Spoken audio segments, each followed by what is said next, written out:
Mells with Superficial Gallery, and welcome to episode 18 of 31 Days with the King. This is a short series dedicated to all things Stephen King, with a daily upload on one of his works. We'll try our best to incorporate his most popular titles, as well as some of the ones that are maybe lesser known or weren't as well received. So with that, let's get started with today's pick.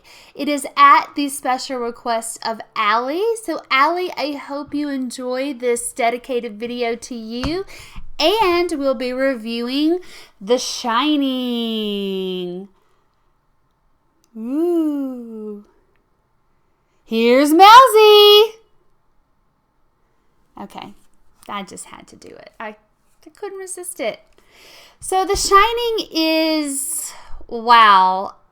I'm going to try to keep this video as short as I can because I could talk for hours about this novel. So, if you have not read the novel, of course, I won't spoil everything that's in the novel. I highly suggest that you check it out, because if you're most familiar with the film adaptation, then you're not really getting the full experience of the novel, The Shining. Okay, so in the novel, we are introduced to Jack Torrance, his wife Wendy, and their son Danny. Now, Jack has been suffering from some personal problems in his life. He's a recovering alcoholic. He lost a job at a university, and his life is kind of falling apart due to his addiction to alcohol.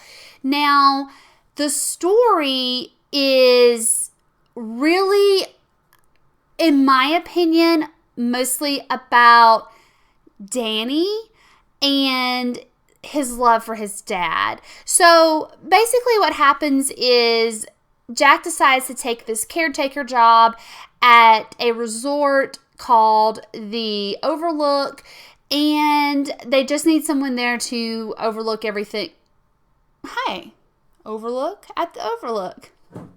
Anyway, to just overlook and take care of the grounds during the winter while they don't have guests. So the Torrances pack up, they head out to the Overlook, and then the madness starts happening. Now, the hotel has a sort of evil entity, or it is an evil entity itself, actually. It possesses Jack. He does some really horrific things. He has some horrible hallucinations. Again, like I said, I'm not going to spoil that part of the story. But as I mentioned before, the heartwarming part of this novel is the love that his son Danny has for him, and how easily Danny is to forgive his dad and really want his dad to be successful in life, regardless of some of the things that have transpired between Jack and his family while he was under the influence of alcohol and during the recovery process. Now, once we get into the Overlook, we do come to find out that Danny possesses a very special ability. It's called the Shine. So he's able to see images, he's able to see things that aren't there, like ghosts, let's say, and he's able to telepathically connect with others who also possess the Shine. One of the folks at the Overlook, Dick Halloran, also has the Shine, and he kind of mentors Danny with coming to terms with what this ability is that he has and how to properly manage it.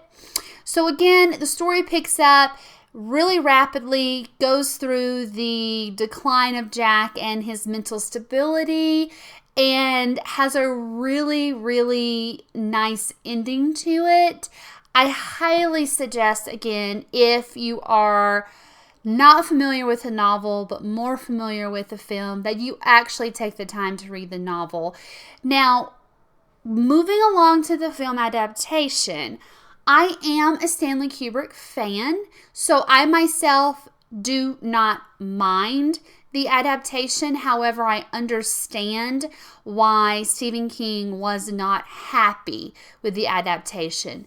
Kubrick took a lot of liberties. He changed a lot of elements of the story, and he made it into something that is way different than what we're actually supposed to get out of the novel. The supernatural elements are there. The horror is definitely there.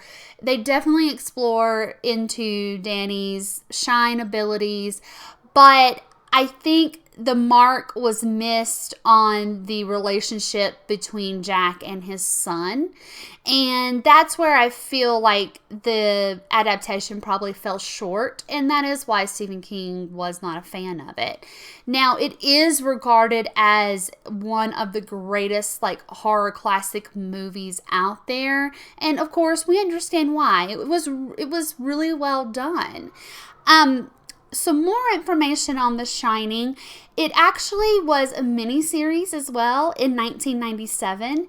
This time around, though, with this adaptation, King was very integral in the whole production of this miniseries.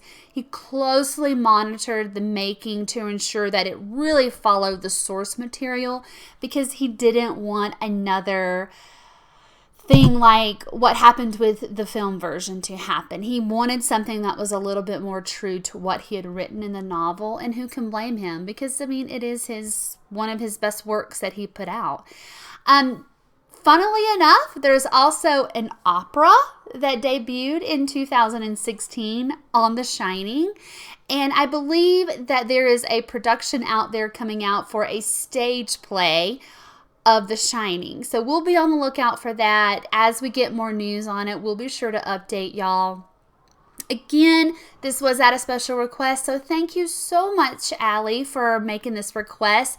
I've wanted to do The Shining, so I'm very happy that you wrote in and asked for it to be covered during 31 Days with the King.